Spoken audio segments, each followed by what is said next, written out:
This is my WWE No Way Out 2009 pay-per-view review. The opening match was actually a shocker. It was actually the World Championship Chamber match from the SmackDown brand, which kind of shocked me. This was the opener, but you kind of had to do a little pacing in between the Chamber matches. You couldn't really have them back-to-back because it would have really hurt the quality of each match if they would have done that. So the first match, like I said, was the World Championship match, Chamber match from the SmackDown brand. With in this match, it was defending champion Edge versus Undertaker versus Vladimir Kozlov versus Big Show versus Jeff Hardy versus Triple H. And the first two people to start this match off was Jeff Hardy and Edge.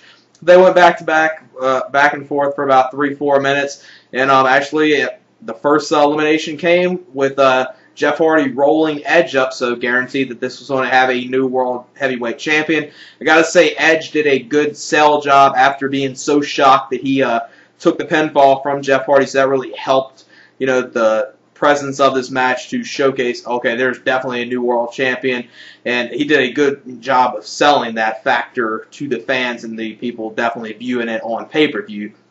And then after that, the next person to get out, the first person to get out of the mini chambers inside there was Vladimir Kozlov. And Vladimir Kozlov, when he came in here, he really kind of started to really hurt the quality of the match. A lot of you know I'm not that much of a fan of Kozlov. I think he's a terrible in-ring performer and is not viable as, a dominant wrestler inside the ring. And what they did, they pretty much had him come in there and destroy Jeff Hardy for 5 minutes, and the next person to come out there was Big Show.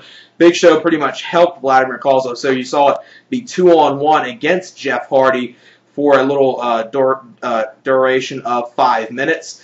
And Jeff Hardy got a little offense in, just a little punches back and forth. That was pretty much it, more or less, for about 10 minutes from the time after he pinned Edge in the match. It was pretty much him getting squashed and pretty much beaten up for 10 minutes. Then Triple H came out there, and Triple H did a little back and forth stuff with Big Show and Vladimir Kozlov.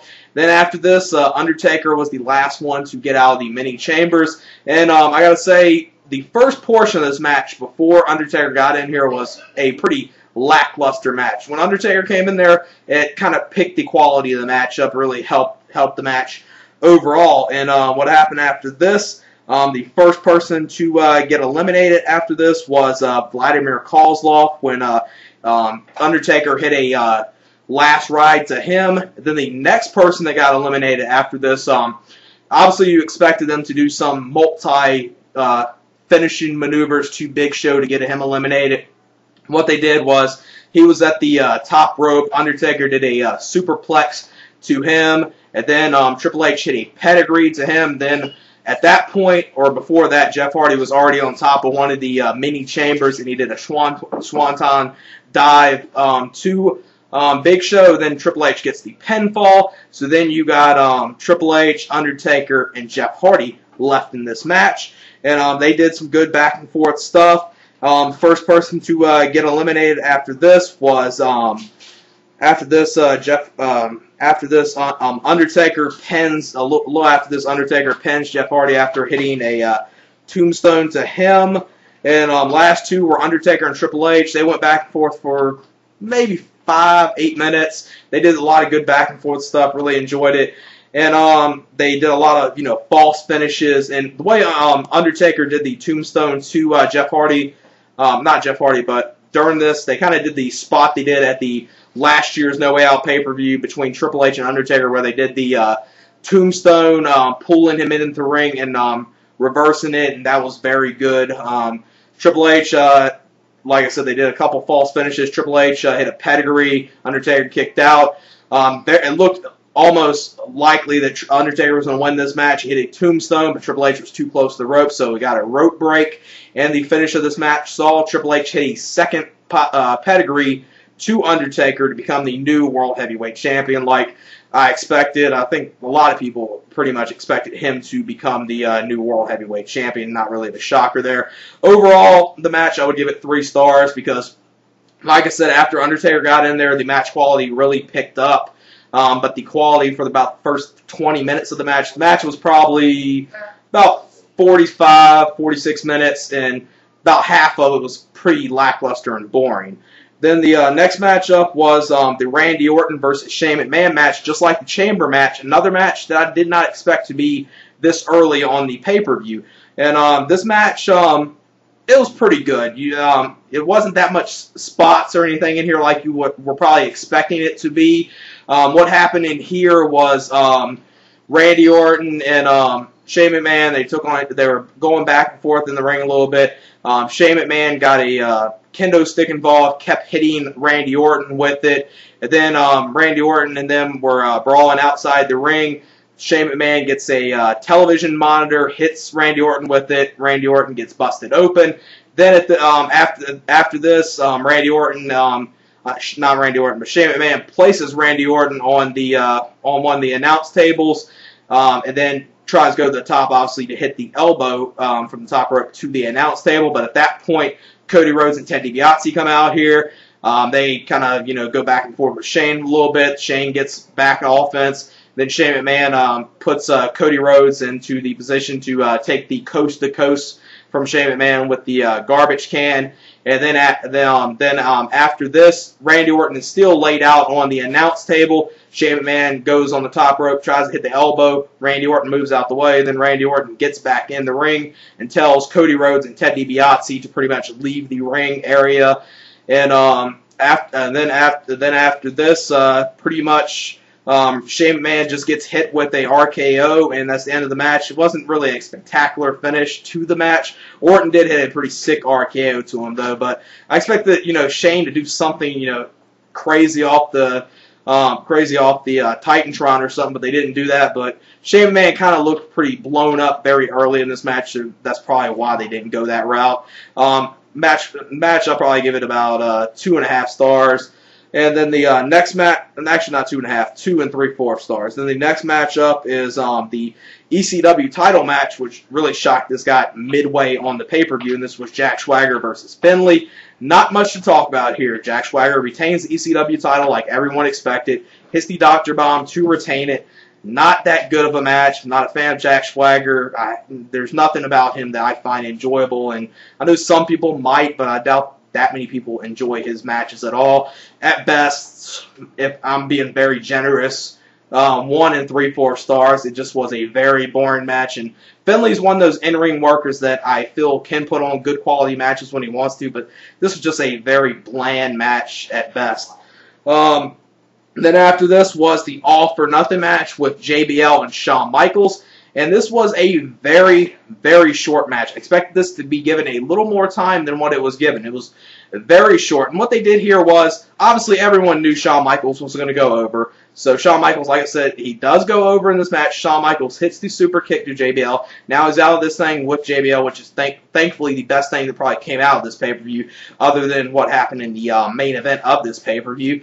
And thankfully that feud's over. Hopefully they do Shawn Michaels and Undertaker at WrestleMania like pretty much everyone wants to see, and especially people in Texas. That would be the big draw match that I think everyone wants to see, not only just for pay-per-view, but for the people in live attendance as well. So, and the thing they did here was they did a very piss-poor job booking this match. I thought, even though it was so obvious that Shawn Michaels was going to go over in this match, they should have at least done it in a way to make it seem like Shawn Michaels was going to lose this match. But it didn't. Shawn Michaels just hits the super kick probably very early in this match and goes over and defeats JBL. They didn't do I thought they might have done, a lot of false finishes, making it look like JBL was going to actually be able to defeat him. The only good spot they probably did was at one point Shawn Michaels got a steel chair involved and almost was about to hit JBL with it, but he said, no, I'm going to get DQ'd if I do that. So that was probably one of the only good storytelling portions of the match. That, and